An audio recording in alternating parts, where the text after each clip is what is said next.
Okay, welcome to another episode of Black Atlas Goings On. My name is Kenny, aka Black Atlas, and today we are doing a special recipe. Today we are doing one that everybody knows Gordon Ramsay for. We are going to be doing a beef Wellington.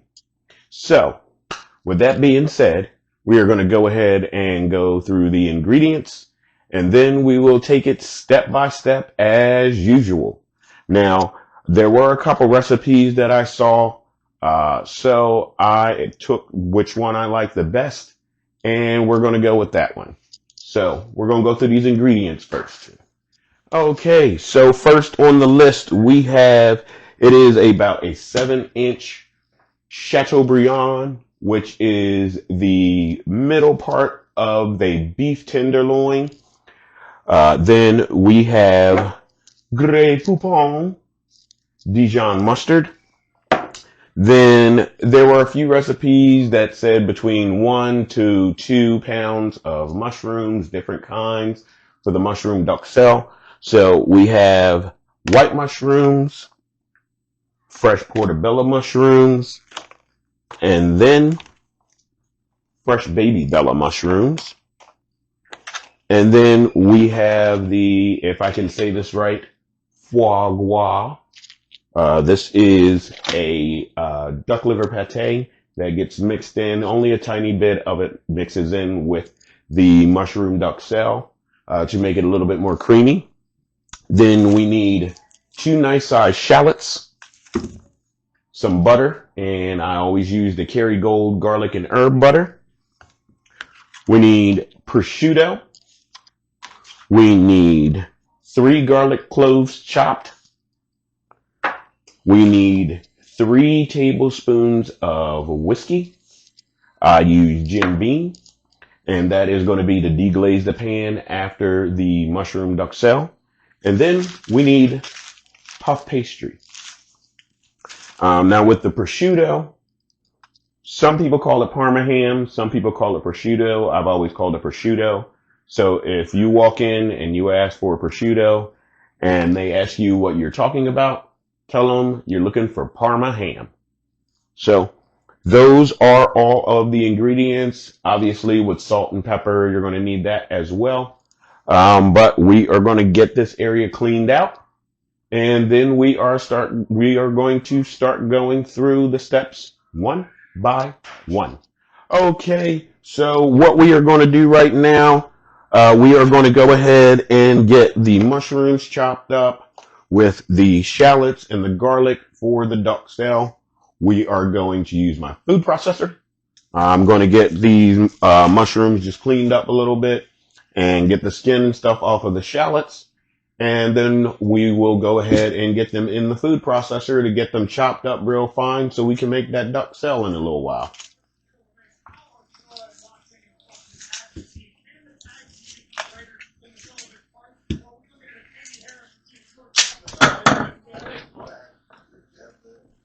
Action. Okay, so we got half of the mushrooms in there now. Because of the fact there is so much mushrooms, we are going to have to do them in batches. So we are going to go ahead and get this first batch of mushrooms done. So let's go ahead and get this on.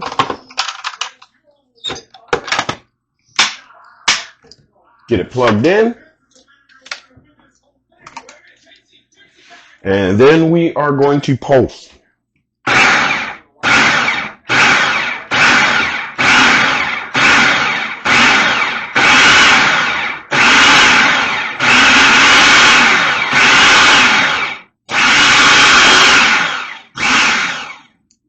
Now, with that being done, there's enough room for me to put the rest of the mushrooms in there. So once I get the duxelle all done with the garlic, the mushrooms, and the shallots, we'll come back and move on to the next step. Action. Okay, so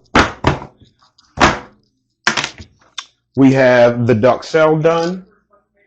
It looks like mush right now, but that's what it is supposed to look like. It's kind of supposed to be like a paste.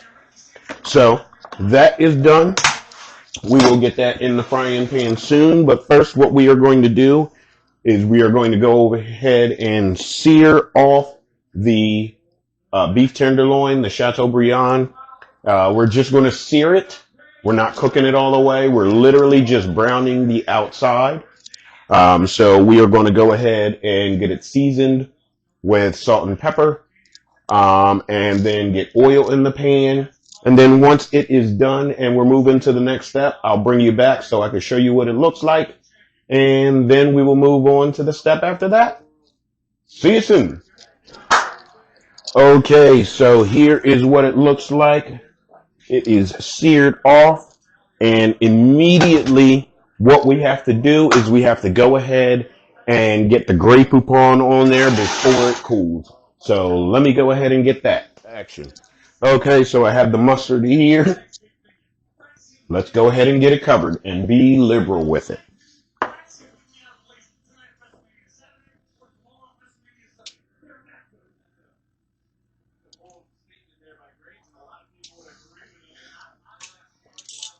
And we got to make sure we flip it over and get that bottom side too.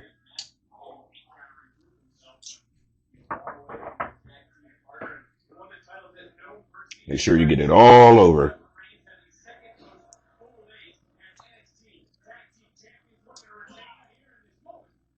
And don't use your jar because you will contaminate it because the meat is still raw. So make sure you put it in a container and then use a brush.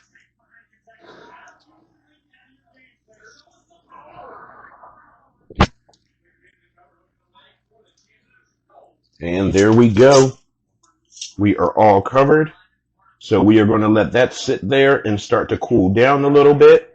And then we are going to go ahead and make the duxelle and get the water out of that in the pan. So I will see y'all back in a few when the duxelle is done. Okay, the duxelle is done and it is pretty dry. So the next step is to add 3 tablespoons of the foie gras, the duck liver pate. While it is still warm, and so we are going to go ahead and mix it up to get that creaminess of the pate inside of the mushrooms, and then we are going to let it cool.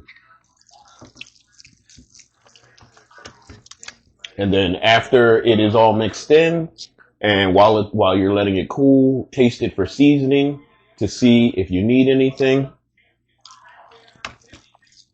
And then after that, we'll move on to the next step after it's cooled.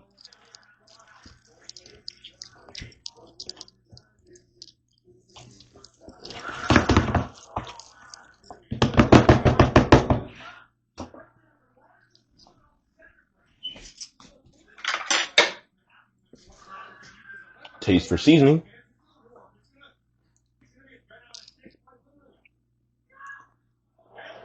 That tastes delicious. It's got good seasoning. The pate actually adds a nice creaminess to it. So that is amazing. So we got to let it cool, and then we will move on to the next step. Okay, so we got the duxelle done. We got the Chateaubriand done and covered in mustard. Both of those are all cool now. So the next step is we need to lay out some plastic wrap. Then we need to lay out the prosciutto.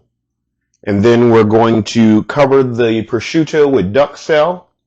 And then we are going to sit the Chateaubriand on there and wrap it tightly and then get it refrigerated. So right before I finish wrapping, I'll be right back to show you. Okay, so right now we have all of the Parma ham or prosciutto laid out. So the next thing we are going to do is put the duxelle on top of here, and then we are going to put the Chateaubriand on top of the duxelle and then get it wrapped up. So I will see y'all in a second once that is done. 5, 4, 3, 2, 1, 0. Action. Okay, so we got the duxelle spread out on here as well. And now we are going to go ahead and take the Chateaubriand, sit it on here, and then get it wrapped up tight before going in the fridge to rest for a little bit. All right, so we have that on there, and what we are going to do is we are just going to guide it over with the plastic wrap.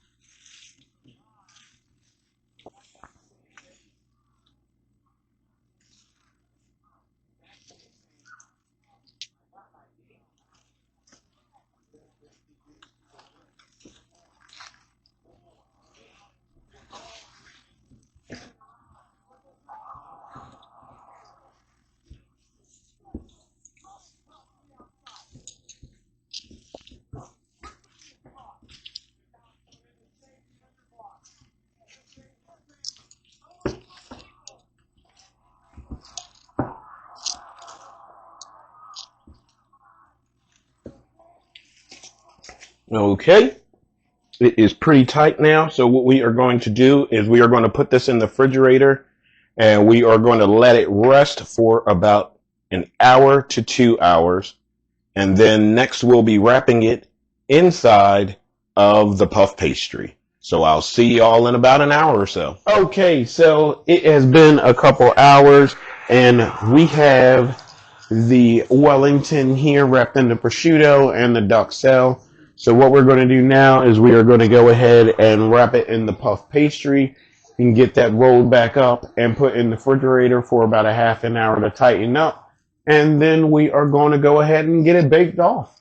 So I will get this wrapped up in the puff pastry, and then I'll show you what it is right before I get it back in the fridge. Okay, so what we're going to do here is we're going to go ahead and get the Wellington rolled up in the puff pastry. We are going to go ahead and let the plastic wrap do all the work. Just make sure it is centered, and then lift it up, get it real tight around the Wellington, and then just roll it real tight, lift up, and then just fold over and keep wrapping.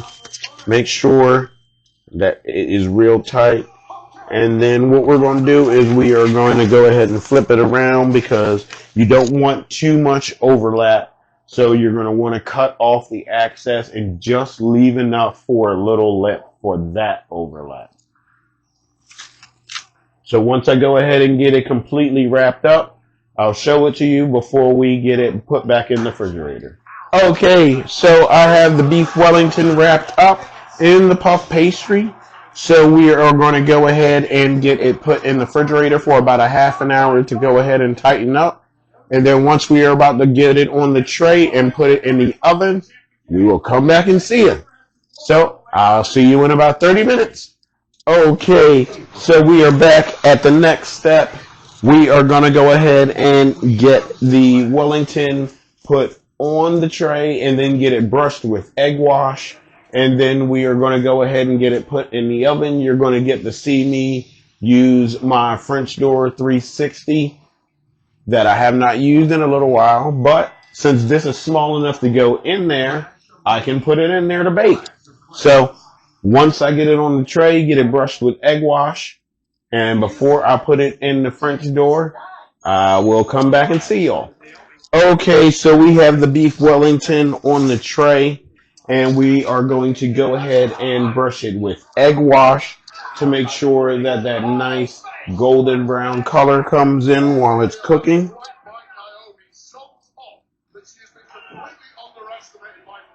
And when it comes to egg wash, all it is 1 egg and just a tablespoon of water.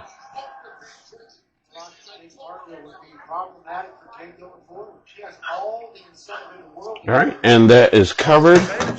And so what we are going to do is we are going to put a little bit of, just look, a little bit of design on there. We're going to take the back of the paring knife here and just take it and sit it on there gently and just swing it around, and you can do that all the way down.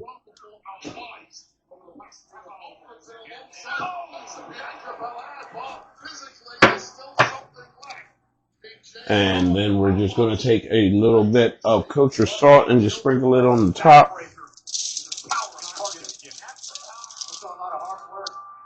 And then one thing that I'm going to do is I'm going to use my Chef IQ probe thermometer. And we're going to go ahead and take this and turn it on.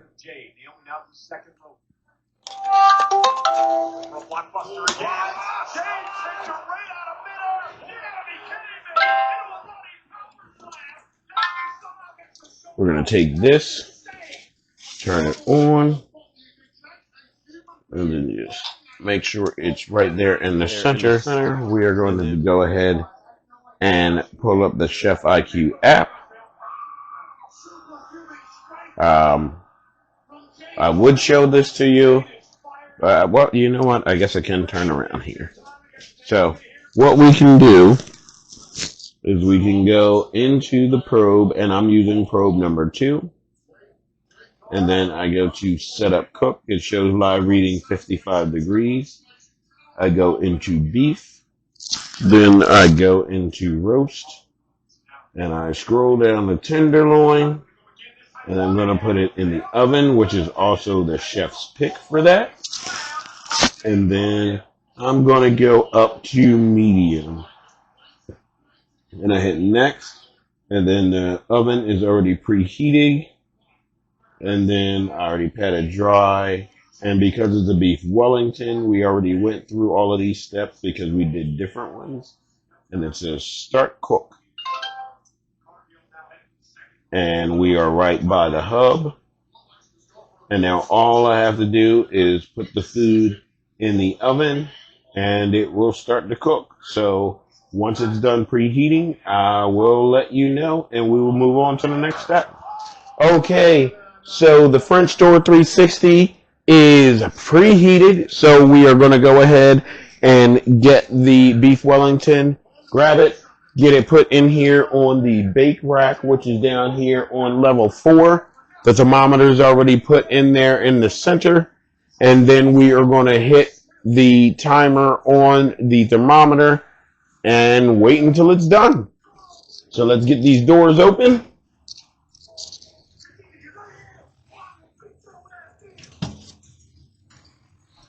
We have the beef Wellington here. Is what it looks like. You can see the little salt crystals on there.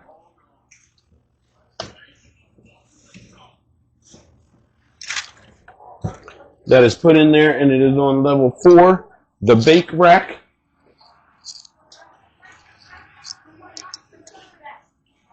And then it is actually sensed it,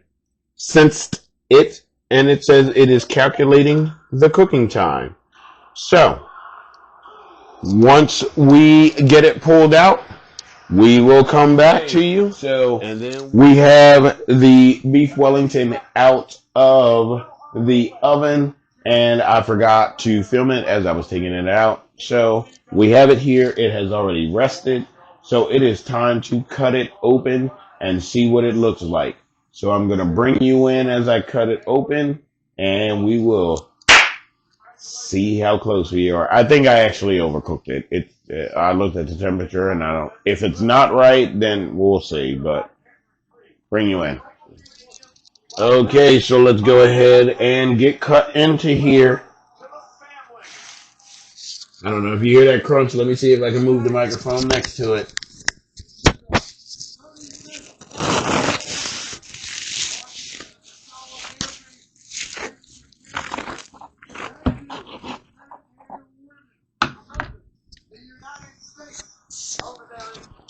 All right, so I think I overcooked it, so let's see. I'm sure I did.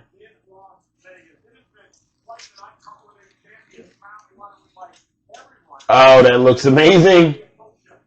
Oh, man, that looks amazing. The juices are still flowing. That looks absolutely delicious. So let's go ahead and get the camera backed up back into place, and then we will go ahead and get it tried out for that taste. Okay, so because of the fact that it is nighttime now, you probably cannot see my face. But The beef Wellington is done. It looks amazing. And you saw me when it cut. And so what we are going to do is we are going to cut a piece off right now and go in for that taste test.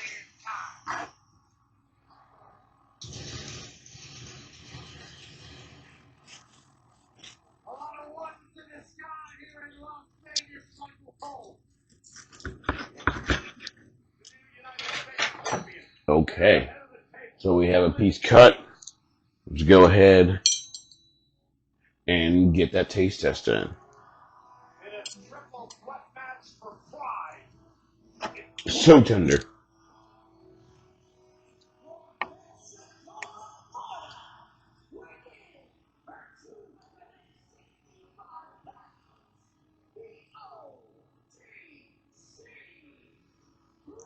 That is absolutely delicious. I think Gordon Ramsay got to run for his money. Yeah. All jokes aside, definitely a good recipe. Turned out really good. The flavors in there. You can definitely taste all of the seasonings that are in there. And if you ever get your chance to get a hand on a beef tenderloin or a Chateaubriand, make sure you try this recipe. And so with that being said, this was a delicious recipe. And my name is Kenny, aka Black Atlas. And until the next time, make sure you like, share, comment, subscribe. I will comment back to you because I appreciate all of you. And until the next one, I'll catch y'all on the flip side.